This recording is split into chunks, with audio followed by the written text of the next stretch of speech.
Hi everyone, good evening. कैसे हो? बढ़िया। तो आज मैं बताऊंगा यहाँ पे मेरे भाई, मेरे साथ एक स्टूडेंट जुड़े हुए हैं। तो आज हम आपको बताएंगे कांग्रेस का अधिवेशन कब होता है, क्यों होता है, इसके पीछे उद्देश्य क्या है। कोई डाउट होगा तो यहाँ पे पूछ सकते हो वीडियो में, ठीक है? ऐसा नहीं, बात को समझा? देखो, सबसे पहले है मेरे भाई कांग्रेस।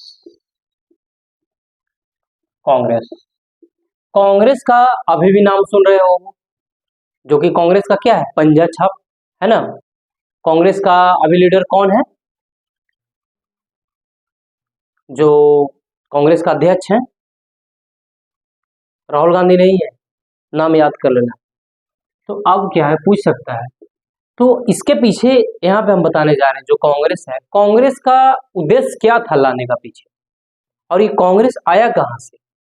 तो सबसे पहले कांग्रेस का स्थापना देखा जाए तो एकदम पूरा क्लियर कर देंगे कॉन्सेप्ट, ठीक है? आधा घंटा लगे तो लगे मेरे भाई। कांग्रेस का स्थापना होता है 1885 में, और उस समय जो वाइसराय रहता है, viceroy Lord Dufferin, Lord Dufferin. सबका पहले नाम बता देते, उसके बाद डिटेल बता देंगे, और किसकी मदद से कांग्रेस का स्थापना होता है। और एओ ह्यूम, एओ ह्यूम कांग्रेस का प्रथम अध्यक्ष भी होता है, ये बनता है। अब ये जो डफरिन है मेरे भाई, वो भी क्या है, ब्रिटिशर्स है, और ह्यूम भी क्या है, ब्रिटिशर्स है। तो अब तुम्हारे दिमाग में आ रहा होगा कि भाई ये डफरिन और ह्यूम क्यों चाह रहा था कांग्रेस का स्थापना हो, इसका क्या इरादा था, इसका क्या मतलब था। बात को समझ पा रहे हो? अगर अब कांग्रेस का स्थापना क्या है, हम लोग ब्रिटिशर्स का क्या थे, उपनिवेश थे, यानी गुलाम। हम लोग पे कौन रूल कर रहा था, ब्रिटिश। हम बताया भी, पलासी होता है, बक्सर का युद्ध होता है, कर्नाटक का वार होता है। ब्रिटिश अपना प्रभुत्व को जमाता है, और अपना प्रभुत्व को जमा कर, प्रभुत्व समझते हो, दबा, अपना मजबूती को जमाता है और यहाँ पे अपना स्थापना कर देता है। ब्रिटिशर्स रूल करने लगता है भारत पे। तो अब इसके पीछे इसका उद्देश्य क्या है कांग्रेस का, बताओ। तो इसका उद्देश्य क्या होता है मेरे भाई कांग्रेस का, भारत में क्या चाहिए, राजनीतिक भागीदारी चाहिए। राजनीतिक भागीदारी कहने का मतलब कुछ ऐसी संस्थाएं हो जो अपनी मांगों को ब्रिटिश के सामने रख सके। कुछ ऐसी संस्थाएं हो, जैसे कि अभी देखो नगर पालिका है, नगर पंचायत हो, क्या करते हैं, अपनी मांगों को सरकार के सामने रखते हैं, और सरकार उनकी मांगों को क्या करती है, पूरा करती है।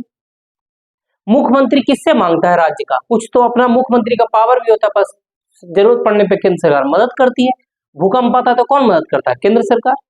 कोई आपदा आता है तो केंद्र सरकार मदद करती है, खड़ा रहती है। एकदम रिलेट करना है यहाँ पे। कोई डाउट होगा तो यहाँ पे पूछ सकते हो भाई। अब क्या है कि कांग्रेस का एक क्या है, कांग्रेस जो है एक संस्था के रूप में काम करता है। अब संस्था के रूप में क्या काम करता है, संस्था के रूप में काम, जैसे लगान माफ कर दिया जाए हुजूर, तो क्या है, कांग्रेस एक संस्था, वो कहेगा ब्रिटिशर्स को। क्योंकि जो कांग्रेस के नेता थे मेरे भाई, दिख रहे हैं ना, कांग्रेस का जो नेता थे अधिकतर वकील थे। क्या थे, वकील थे, स्वर्ण जाति से थे। स्वर्ण जाति कहने का मतलब उच्च जाति से थे, और दूसरा पूंजीपति थे। बात को समझना, कांग्रेस का शुरुआत में जो लीडर आते हैं, वकील अधिकतर पैसे से रहते हैं, स्वर्ण जाति रहते हैं, पूंजीपति उद्योगपति रहते हैं कांग्रेस, जो शुरुआत में लीडर रहते हैं। अब जो शुरुआत में लीडर रहते हैं, तो क्या पूंजीपति इतने सारे लोग रहते हैं, अमीर घर से लोग रहते हैं। बात को समझ कर, तीन लोग क्या है, इन लोग का कुछ ब्रिटिश में भागीदारी होता है। अब इन लोग अपनी मांगों को रखते हैं ब्रिटिश के सामने, ब्रिटिश कुछ मांगों को पूरा करती है। लेकिन अब यहाँ पे क्या होता है ना, कि कुछ विवाद हो जाता है। कांग्रेस का उद्देश्य समझ गया, क्या करते हैं, विनती के माध्यम से क्या करते हैं कि कुछ रियायत, कुछ अधिकार अपने आप को मांगते हैं, इसलिए कांग्रेस का गठन होता है। लेकिन अब इसमें क्या होता है मेरे भाई, विवाद हो जाता है, कॉन्फ्लिक्ट हो जाता है। कॉन्फ्लिक्ट मतलब समझते हो, टकराव। अब कांग्रेस में अंदर ही टकराव हो जाता है। अब ये टकराव क्या हो जाता है, यहाँ पे हम बताते हैं। इसको पता है, मिटाना ही मुझे बहुत बर्डन लगता है। मिटाना बहुत बढ़न लगता है। अब देखो, दम गौर से समझ, यहां तक समझ में आया मेरे भाई? यहां तक कोई डाउट नहीं ना? अब देखो क्या है, अब जो यहाँ पे कॉन्सेप्ट है, कांग्रेस में दो दल का नेता होते हैं। देखो मध्यम, जैसे कि हम लोग क्या है, मिडिल फैमिली है, लेकिन मिडिल में भी तीन मिडिल होता है। एक मिडिल होता है, एक अपर होता है, अपर मिडिल, अपर मतलब उच्च मिडिल, एक मिडिल यानी मध्यम, एक लोअर। इसका क्राइटेरिया है इकोनॉमी में कि इतना से इनकम तक को इतना कहते हैं, इतना से इनकम, तो इकोनॉमी का पार्ट इकोनॉमी में बताएंगे मेरे भाई, यहाँ पे हम नहीं बताएंगे, जितना जरूरत है उतना ही बताएंगे। तो अब क्या है मेरे भाई, यहाँ पे जो उच्च वर्ग के लोग रहते हैं, दो तरह के उच्च वर्ग रहते हैं। एक रहते हैं मतलब उच्च मध्य वर्ग, उच्च मध्य वर्ग, एक निम्न वर्ग, मध्य वर्ग। बात को समझना, ठीक है? अब जो उच्च वर्ग का नेतृत्व करते हैं उनको बोला जाता है उदारवाद। क्या बोला जाता है? उदारवाद। इनको बोला जाता है उग्रवाद। दिख रहा है ना पूरा? दिख रहा है ना? या दिखना नहीं, तुमको यहाँ समझना भी है, यहाँ पे समझ रहे हो? अब देखो, उच्च मध्य वर्ग में कौन आते थे? उदारवाद। लेकिन उदारवाद क्या है? अब यहाँ पे कंफ्यूजन, उदारवाद क्या, रटना थोड़ी है, कल अभी तुरंत बताया है, तो समझ लो। यहाँ पे फिर से हम रिपीट कर देते हैं। उदारवाद यहाँ पे क्या रहते हैं? वकील, पूंजीपति, साहूकार। साहूकार के मतलब समझते हो? बहुत बड़े, जैसे अंबानी वगैरह क्या है, साहूकार ही तो है ना। मतलब जिसका योगदान बहुत ज्यादा रहता है पैसा के मामले में। सरकार को पैसा घटता है तो किसके पास? साहूकार के पास। बैंक के पास पैसा घटता है तो किसके पास जाता है? साहूकार के पास। तो अब क्या पूंजी, और दूसरा स्वर्ण जाति। स्वर्ण जाति इसलिए हम बार बार रिपीट कर रहे हैं कि इसका मामला बड़ा गंभीर होता है, यही मामला हो जाता है, यही मामला। तो अब क्या है, जो निम्न वर्ग रहते हैं, उग्रवाद, उग्रवाद में पता है क्या रहते हैं? अध्यापक, शिक्षक, किसान। निम्न वर्ग, निम्न वर्ग मतलब निम्न जाति के लोग, यहाँ पे समझ लेना, ठीक है? तो अब ये रहते हैं उग्रवाद में, आइए रहते हैं उदारवाद। अब ये जो उदारवाद रहते हैं वो क्या करते हैं? विनती के माध्यम से सरकार के सामने बातों को रखते हैं। हाँ, तो एक चीज यहाँ पे बताना भूल गए, जो उदारवाद है, यहां तक समझ पा रहे हैं ना मेरे भाई? 1885 से लेके 1905 तक उदारवाद, और जो उग्रवाद है 1905 से लेके 1907। बात को समझ पा रहे हो? तब जो उग्रवाद में एग्रेसिव नेता रहते हैं, सब एग्रेसिव, और उदारवाद में जो रहते हैं नेता, समझ पा रहे हो यहां तक? कोई दिक्कत? अब मतलब समझ में आ रहा तो मिटा देते हैं, कोई दिक्कत? लिखवा देंगे, इसको नोट डाउन करवा देंगे हम यहाँ पे एक रिटर्न में। अब जो उदारवाद रहते हैं, अधिकतर पैसे से वकील, बड़े पूंजीपति रहते हैं, और उग्रवाद क्या रहते हैं? निम्न जाति का प्रतिनिधित्व करते हैं। तो हर जगह मेरे भाई ये नियम है कि वही आंदोलन सक्सेस हुआ है, वही आंदोलन सक्सेस हुआ है जिसमें निम्न वर्ग का प्रतिनिधित्व हो। उच्च वर्ग का प्रतिनिधित्व कभी भी आंदोलन सक्सेस नहीं किया, ये नियम है। आज भी वही बात है। बहुत से बहुत बड़ा आंदोलन फेल कर गया है, और बहुत से छोटा छोटा आंदोलन ऐसा उग्र मतलब उत्पन्न कर दिया है कि सरकार को घुटने टेकने पर मजबूर कर दिया। बात को समझ पा रहे हो? तो जो उदारवाद थे वो बड़े बड़े आदमी थे, उग्रवाद बेचारे निम्न तबके को लोग प्रतिनिधित्व करते थे। अब देखो यहाँ पे समस्या क्या आ जाता है, जो उदारवाद में नेता थे वो विनती के माध्यम से चाहते थे हर चीज को। रिपीट तो नहीं कर रहे ना एक ही बात को, हर चीज को क्या करते हैं? विनती के माध्यम से, हुजूर हमें कुछ रियायत चाहिए, मुझे आप दे दो। इतना तक समझ में आया? आया ना? आया। अब जो उग्रवाद रहते हैं एग्रेसिव, ये चाहते, जैसे कि भगत सिंह क्या थे? एग्रेसिव।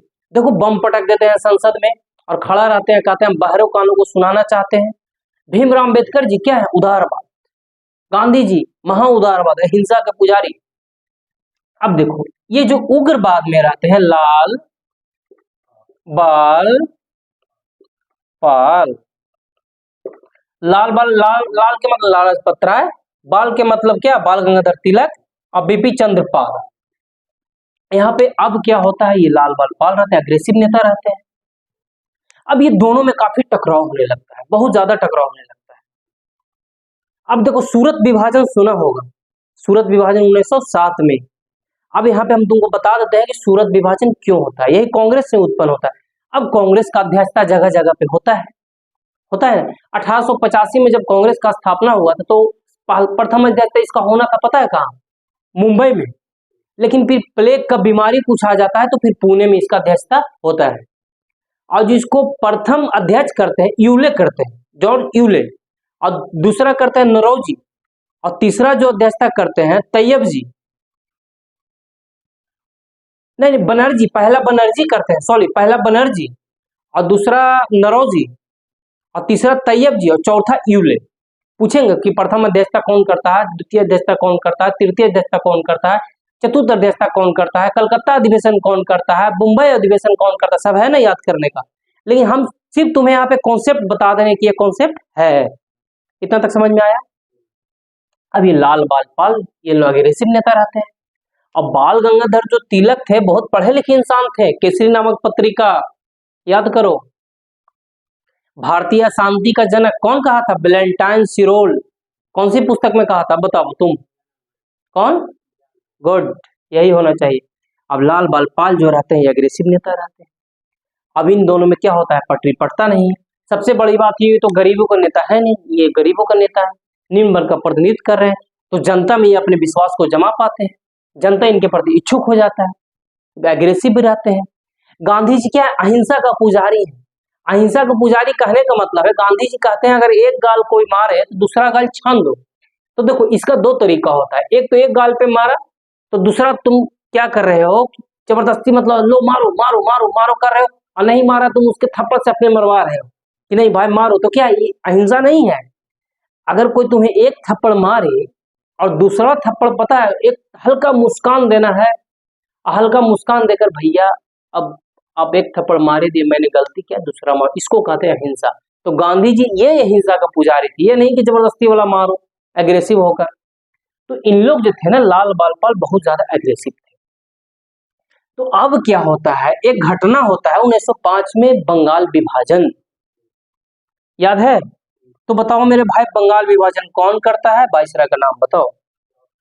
गुड, शानदार, लॉर्ड, जोर से बोलो, लॉर्ड कर्जन। अब लॉर्ड कर्जन जो बंगाल का विभाजन करता है उसके पीछे इसका उद्देश्य रहता है, कुछ तो उद्देश्य होगा, ऐसी कोई थोड़ी कर देगा, बताओ। इसका उद्देश्य ये रहता है मेरे भाई कि जो ये भारत है ना, यहाँ पे बंगाल है, यहाँ पे बांग्लादेश भी है, तो उसमें बांग्लादेश एक ही था, सब म्यांमार वगैरह तो एक ही था ना, ये तो ब्रिटिश फिर डिवाइड हो जाता है, फिर इधर बंटवारा हो जाता है ना। तो जो लॉर्ड कर्जन है हिंदू मुस्लिम को एकता को देखकर बड़ा चिंतित रहता है कि भाई ये तो एकता है, अब इसको फूट डालो और राज करो का शासन किया जाए। क्या किया जाए, फूट डालो और राज करो। फूट डालो का मतलब इन्हें धर्म के नाम पर तोड़ दो, जात के नाम पर तोड़ दो। सबसे गंदा काम तो यही ब्रिटिश किया, चला गया, लेकिन आज तक भूखमरी, गरीबी, धर्म, जात पात यही तो ब्रिटिश बांट कर चला गया ना। अब देखो लॉर्ड कर्जन जो क्या करता है कि बंटवारा कर देता है, अब बंगाल को बंटवारा कर देता है। तो इस समय क्या आता है, बंटवारा के समय बिहार,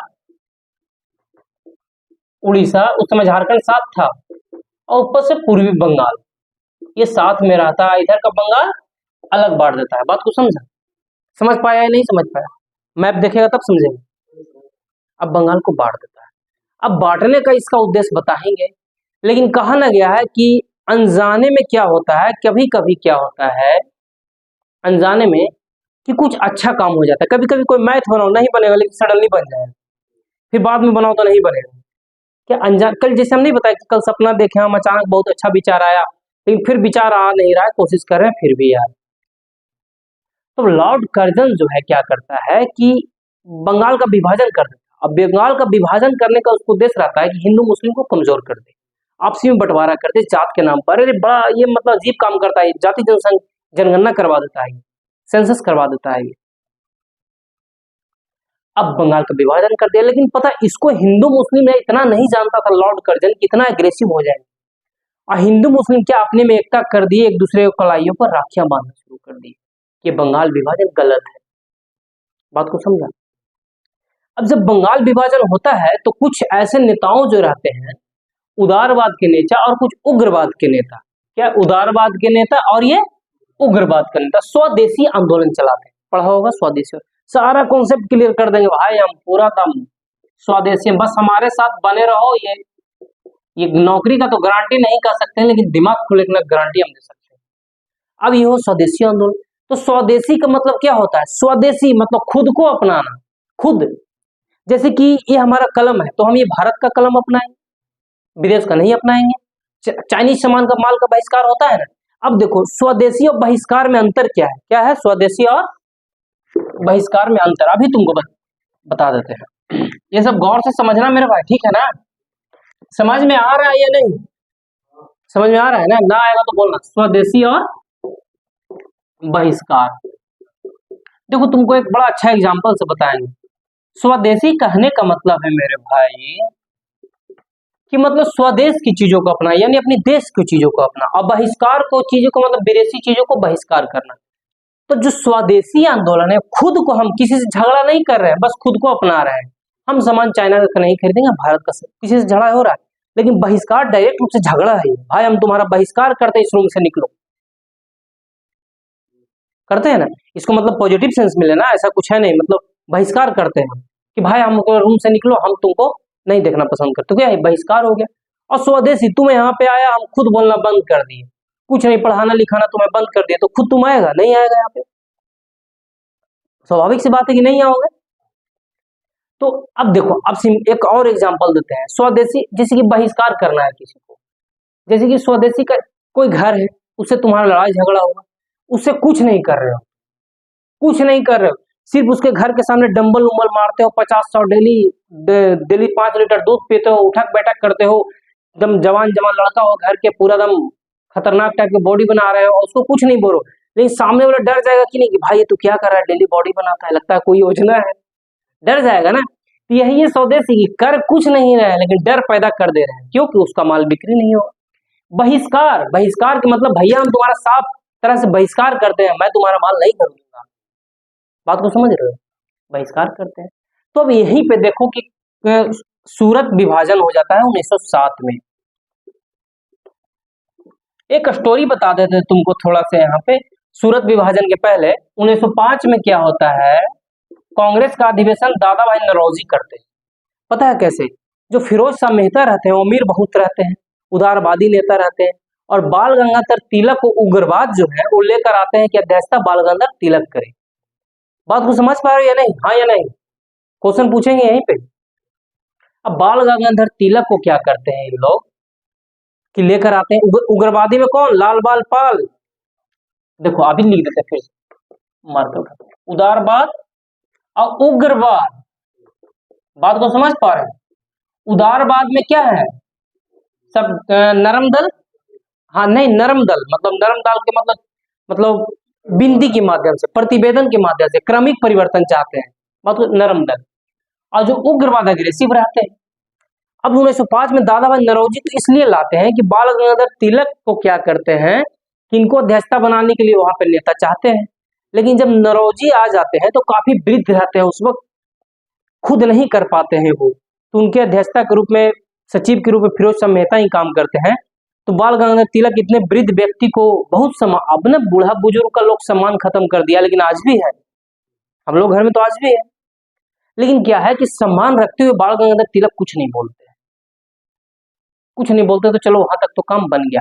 लेकिन फिर जब 1907 में सूरत विभाजन होता है तो पहले तो बहिष्कार हुआ, तो अब यहाँ पर देखो स्वदेशी आंदोलन में क्या करते हैं कि जो उदारवाद रहते हैं, कहते हैं बंगाल का विभाजन है तो मामला ये बंगाल तक ही रहना चाहिए, मतलब हम लोग जो स्वदेशी अपना रहे हैं वो बंगाल तक ही रहना चाहिए। लेकिन उग्रवादियों का कहना था कि नहीं भाई ये पूरे भारत का मामला है, पूरा भारत में विस्तार होना चाहिए, बहिष्कार होना चाहिए, स्वदेशी पूरा भारत में होना चाहिए।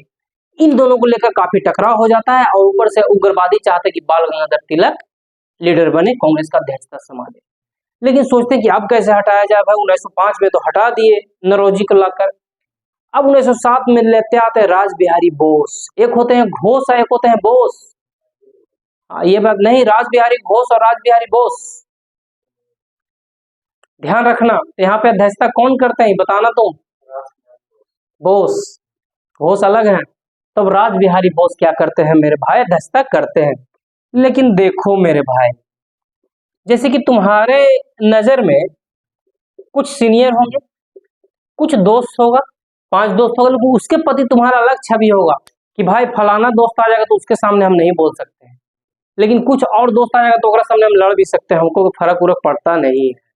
बस जैसे हमारे सामने विजय भी आ जाएंगे तो हम बोल नहीं सकते हैं, ये तो बात तय है, हम नहीं कुछ बोल सकते। जो कह देंगे उसमें हम हाँ कह देंगे, अगर वो गलत भी है तो हम हाँ कह देंगे।